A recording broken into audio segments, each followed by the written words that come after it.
week 7 of COMM5011 social media.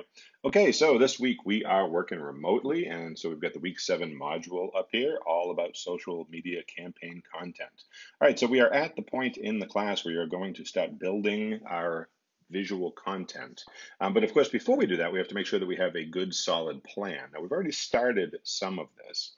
And so upcoming for assignments, you can see here that our next deliverable is going to be deliverables 6 through 11, which is going to be drafts of our Facebook content, and then soon we'll be moving on to Instagram and Twitter, and then into your display ads. And all of those, of course, fall under the category of visual content. Now, a couple things just to reiterate that we talked about before is that these are the social media platforms that are built into the class. However, if you feel that a different social media platform would better serve your company and your charity, then you are welcome to pick one of those. We'll get into some other options in a bit here.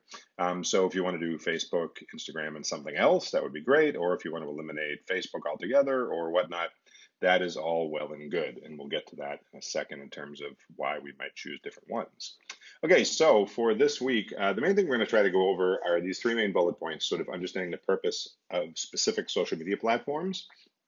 And we'll get into that in a sec. Designing for social media, and the idea of sort of driving your audiences to platforms and sites with your content. There's a couple of digestibles. There is the social media image size cheat sheet, which is this here. This company here, Make a Website Hub, puts this out every single year. They update it. This is their social media image sizes cheat sheet. This is for 2022, although they didn't change the cover image, which is kind of funny, because it carried forward from October 8th of 2021. They did it sort of late last year, so the content is still the same, even though this is technically for 2022. But these size guidelines come in handy not only in helping us to understand the size of the different types of content we can place in different social media platforms, but also helps us plan beyond sort of the templates that are available to us in places like Adobe Express or Adobe XD or something like that. You can download this entire thing as a PDF if you would like to keep it. You can do that right here. And then just to go through it briefly, you know, it starts out with social media, with Facebook rather, and what I really like about it is that it not only breaks down each component of a standard social media page, whether it be for personal use or business use. A lot of these landing places are the same. It might be configured differently for the different page layouts. A personal Facebook page looks a little bit different than a business Facebook page, but the landing places are the same. So the profile image, it tells you the basics, like the profile image is 180 pixels square, but it also gives you some image guidelines and some good practices for like setting up your image. And sort of the basics, ins and outs of that, which is great. Same thing with the cover photo, gives you the standard pixel dimensions, excuse me, a shared image pixel dimension, and so on and so forth. Bearing in mind, of course, that when you upload everything to Facebook using the algorithm that they have for compressing images, but this is more about sort of the best physical pixel size to use. So anyway, good tidbits all around. And that's for the main Facebook feed, as well as if you are creating an event, which many of you will. And then it does specifically get into a business profile page, just for sort of the basic layout, although much of the content is the same, it's just sort of configured differently. LinkedIn, we're not going to be using because it's not really relevant to what we're doing. You may choose to use YouTube, in which case there's some good information here for that. We are probably using Instagram. Good information about that. Twitter is on our list of potential ones to use, and again, some good information about the various landing areas and what to design for. Pinterest, not so much. Tumblr, not so much. And they did add TikTok, which is great because that is sort of the social media platform of the moment. Now, there's not a lot in terms of TikTok simply because it's a pretty streamlined interface. But so outside of your profile picture and then the actual video shape and size, then that's pretty much the end of that. Now, there are other social media platforms that go beyond this. As you can see, it scrolls quite a bit further. I'll let you go through it and see what your other options are. Some you might be familiar with, some maybe not. Also, if you do decide to use TikTok, note that their web interface is much more robust than their mobile interface. It is primarily a mobile app. Everybody consumes it, and most people create on the mobile app. But if you simply go to TikTok.com and sign in with your account, there is a ton of good editing tools in there that makes uploading and creating videos a lot more robust. So don't feel limited by what is on the mobile device, on the mobile app.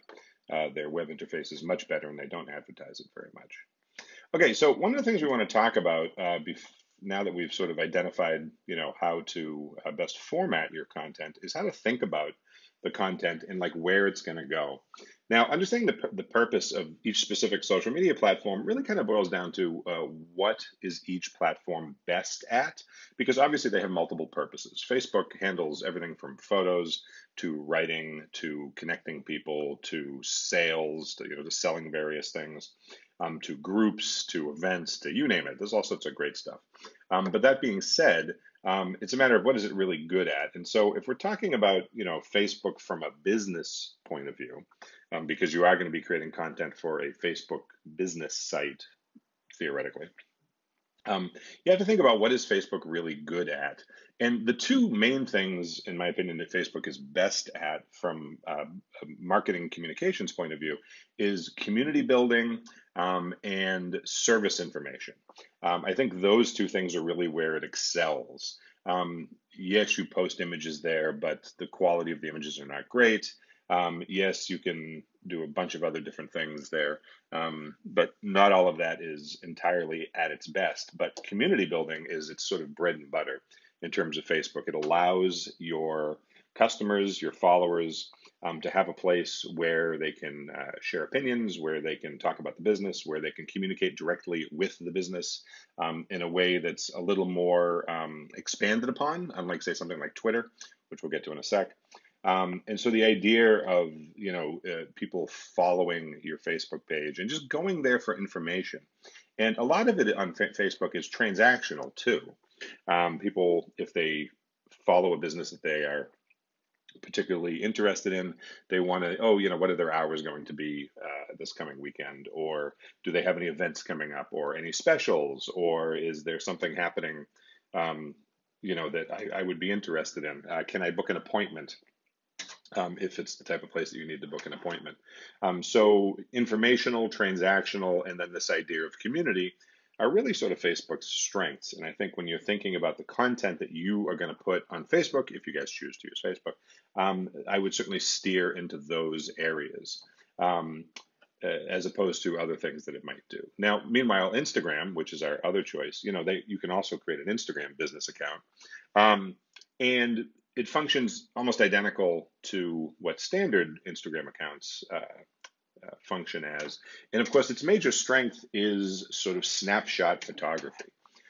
Sharing images, making people feel involved in something visually. Check out this cool thing we made, or look at this delicious thing that we just cooked up, or hey, look at these people having fun at this event that we had.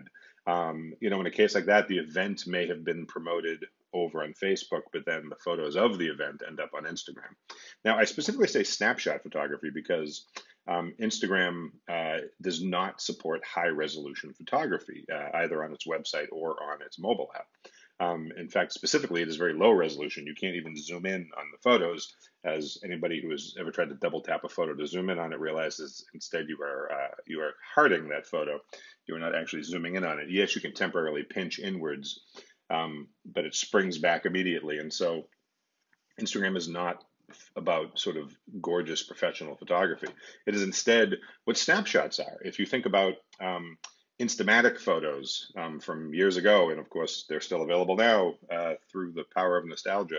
Instant photos, Instamatics, where you take the photo and it immediately prints out from the front of the camera. Those weren't great resolution either, but they are fun and they are in the moment, and they are meant to convey a sense of sort of urgency. And so Instagram, not coincidentally, is named similarly to the Instamatic camera, because it is indeed for that same purpose, sort of snapshot photography. Some might be great photos, some might not be, but the goal is to just sort of be in the moment and really supplying that visual connection.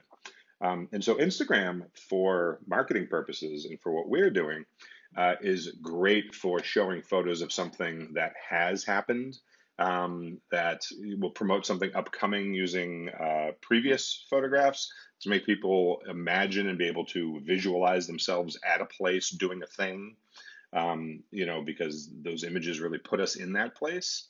And so it's great for that. That is definitely its number one strength for sure. And then the last one that's suggested for the class is, of course, Twitter. Now, Twitter, of course, of the three, has probably the most difficult reputation because, uh, Twitter supports or shows a lot of negativity sometimes. And from a business point of view, you can sort of get a business account for Twitter. And so, what does one do with Twitter from a marketing business point of view? And really, its best strength, and yes, it supports media, and yes, you can post links to other places, and you can post images and videos and all these other fun things. But really, Twitter's number one strength, both from a personal point of view and from a business marketing point of view, is the ability to carry on a conversation. It's not long form writing, and I'm not saying that to be obvious because we all know Twitter is limited to a certain number of characters. But I'm saying more in terms of it is small talk. It is the digital equivalent of small talk. People don't necessarily write in complete sentences. Grammar is not necessarily followed. Lots of slang, lots of acronyms. And it is meant to be casual and friendly in a way that a off-the-cuff, ad hoc, casual conversation would be with a friend or an acquaintance, or a work buddy, or somebody who like you see at the bus stop every morning, who you're kind of like commuter friends with, and you're just making a quick conversation. You're in, you're out. It's almost always in media res, right? Meaning you're always in the middle of a conversation. It's not really a formal presentation at all. You're not starting at an official beginning. There are often odd jumping off points. It can often be jokey and fun. And that's sort of Twitter at its best, right? And so I think if you're thinking about your writing style for your businesses, having that sort of short form conversational style to add to a Twitter feed is important. Because yes, you're limited by characters, but more importantly, it's supposed to feel sort of as if you're being dropped into the middle of a conversation. And of course, in the way that the replies work in Twitter, the threaded replies, is that it is very conversational back and forth, almost replicating the idea of people talking over each other to a certain degree. Twitter can be tricky, but I think that if you keep that in mind, it is at its best for sure. Now, of course, other social media platforms you might pick, YouTube is naturally better for long form videos, short form television, I suppose you could call it. Certainly longer than things you would see on TikTok for sure. Oftentimes more produced, oftentimes more professional looking. And so if you were creating a series of videos that were going to be more in that vein, then YouTube would be your place to go. Now, YouTube, while technically social media, because of its ability to share comments and whatnot, it is really more of a repository for your video that you would then link from somewhere else, which we'll talk about that in a second. And then the last one is probably likely that you guys might use is TikTok. Yes, it is the newest social media platform, but it has an immediacy about it, similar to Twitter, but because of its specific video format, it really comes across almost as sort of short form, ongoing conversational video, because most content creators there put out a lot of content. It's more so than you might find in other places, almost daily in some cases, because they are so short, right? You're down, I believe TikTok is up to a 3-minute max, but 1 minute is the standard, really. And so they're just snippets of video information. They're meant to be enticing, they're meant to be fun and engaging, and really feel very intimate because of its sort of mobile first platform. It feels as though you're just sort of walking around with a friend doing a FaceTime call sometimes. And oftentimes the ones that are more produced feel very out of place on TikTok. So meaning that the level of professionalism is expected not to be all that fabulous. It's supposed to feel more in the moment and intimate. Now, like I said earlier, if you log into TikTok's website, there's a more robust set of editing tools, and you can even upload completed videos, meaning that you could use professional grade video editing tools like Adobe Premiere or even something like iMovie if you wanted to give it a more polished, finished look and have more control over your editing. And that's fine, but just be careful that you're still making it feel sort of more immediate and conversational, as it were. Okay, so that is sort of the major platforms that we'll probably be using in this. This is not to say you couldn't choose a platform we didn't mention, but if you did, I'd want to hear why, and then we could talk about it. So think about what they are best at. What we don't want to do is when we are creating our content, our visual content, is we don't want to simply repeat the exact same content in different formats, just to fit shapes and sizes, but have the exact same content, the same images, the same wording. Instead, we want to try to craft specific content for each platform that really does justice to what that platform is best at. And that's going to require some planning. So that's what this week is all about, is really thinking about what parts of our campaign are going to go on which pieces of social media. Because the way the deliverables are built up is it just tells you that you have to make, drafts for, going with our standards here, Facebook, Instagram, and Twitter. I don't tell you what you need to put on there. And we also talked about, when you did your proposals earlier, the timeline. If we're talking multiple weeks leading up to the event, you get to decide how you best use your social media, where they land in terms of your timeline. And so therefore, the content that's going to be on there should be really driven by that message. So one thing you might want to do this week is actually sit down and work out a timeline with regards to the major thrust of your various pieces of content and where they're going to land on your timeline. And I know some people have already started to do this, but and maybe also think about, where is the publishing platform? Where are these things going to exist? Are they going to exist throughout the whole campaign? Are we going to lean on one social media platform more than another at different times? Something to think about.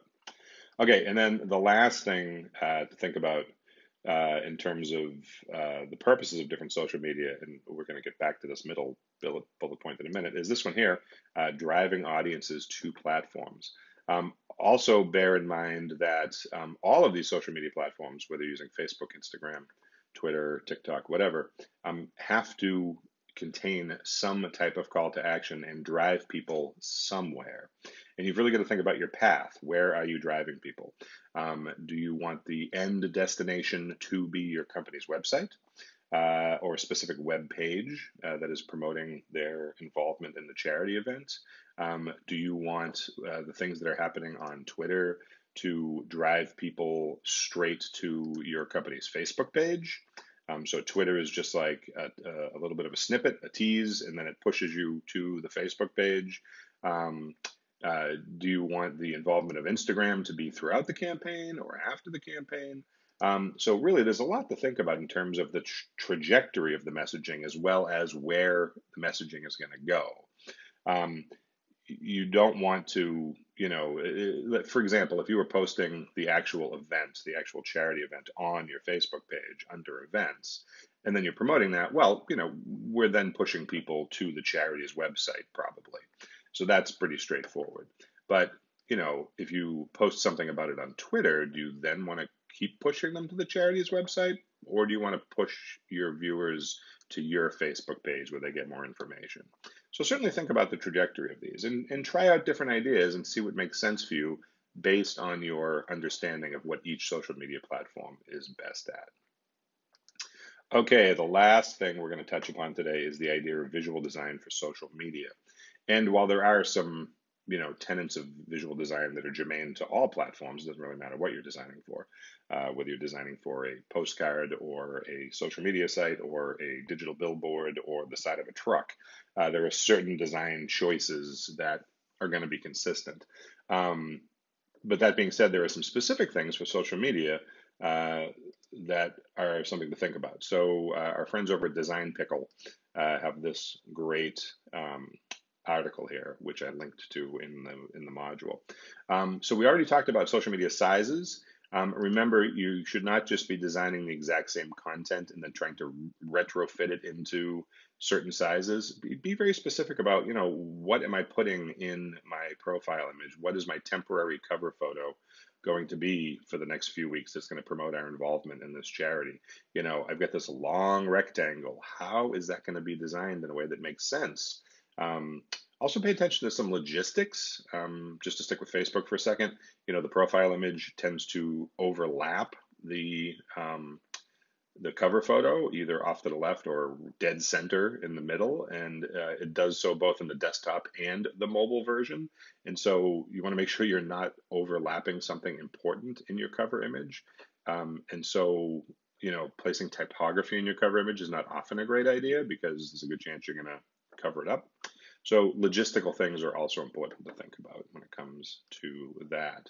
So the size matters part from the article clearly plays into this. Understand the different sizes and shapes, the different formats, and where they land on the social media sites. Um, Next bit of advice is, be bold and creative with information. Keep your text to a minimum. Much like the conversation we had about billboards, even though people aren't physically moving past social media very quickly, they could technically stop and really linger on a post. They don't. People tend to scroll or flip or pass by content in social media at a pretty quick pace. Most of the platforms are really built for that. Twitter is just a constant scroll. TikTok is a constant scroll. Even if you stop and watch every video all the way through, you're not sticking around for long. Instagram is a little more passive, a little slower. People tend to look at the grid and pick out the photos they like, or they can go directly to the feed and just see them in order. But people tend to linger a little more on those images. But for the most part, it's a pretty quick interaction. And so your typographic content, what you are saying with words, should be brief and to the point and impactful. Now, in your last deliverable, you guys were to start practicing with your sort of writing voice. So keep practicing with that. And once you're pretty confident with the personality of your writing, then start thinking about some sort of sentence structures and how you're going to present things. Remember, you don't need full, complete sentences. They can be fragments. They can be direct and generally fairly short. So keep that in mind. High contrast graphics tend to stand out. Subtlety doesn't get us very far. A lot of the color palettes you guys picked out all look great. Be sure you're utilizing those in a way that really makes readability super easy and grabs people's eyes. Remember, readability, legibility is can I read this? Readability is do I want to read this? And so you want to make it as easy as possible for people to read your content. And I say read both in terms of actual letters and words, as well as being able to understand an image and see what's being presented there. Okay, next bit of advice, stay on brand. Now, you guys already did this. This was our last deliverable. Get familiar with your business's visual identity. Just because you've gone ahead and put together your visual identity style guide, it doesn't get to be put away now and forget about it. You're going to be making sure that you are constantly using those elements and referring back to those elements when you are designing your visual content. You should always be checking in and saying, does this make sense with our brand? Now, that does not mean that you have to sort of slavishly replicate your visual brand at every turn. You want to be creative, you want to be engaging, you want to be unique, but it should feel like it's part of the brand in a way that's real. Okay, less is more, of course. This is not really the same as what they said above about keeping your type to a minimum. But at the same time, in the world of visual design, it's easy to overwork a piece. And I think for social media deliverables, it's even easier to do that. You're going to have lots of opportunities to connect with people, really focus on what the content is going to be. The design itself should be fairly simple yet, engaging. This last one, be trendy and timely. I'm just going to let you read this because I'm not an expert in this area about being trendy and timely. I'm more interested in good, impactful visual design, which I think is always trending. But anyway, be sure to check this out. And then, of course, utilize visual hierarchy. This is really more my bread and butter. This is important in that, font sizes should be pretty pronounced. Headlines should be much larger than, say, subheadlines or body copy. Take advantage of using bullets or fragments or lists of other kinds. Same thing with the visuals, right? You want to make sure that it is really clear what you want your viewer to see first, what you want them to see second, what you want them to see third, and then get them out of there. Give them something to do, a place to go, and then move on. So visual hierarchy is super important. It should be very clear what the order of things is. And of course, stay inspired. Browse modern design ideas. You want to go to places like Behance, Behance, which is owned by Adobe. It is basically it's technically a social media site where people post all of their work. It's sort of a roving portfolio site. Go check it out, Behance. I'll actually post a link to it on the module, and just search for sort of social media campaigns and whatnot, and just see what people are doing. Not so much that you're trying to rip people off or ape their work, but just to become inspired, and maybe you'll see something you hadn't thought of.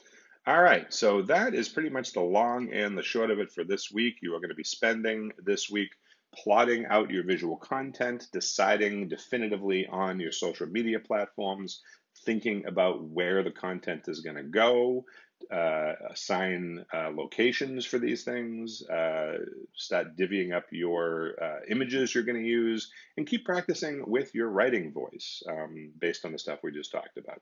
So that when we get back for week 8, you are all ready to start building your content. You should have a very clear path forward after this week.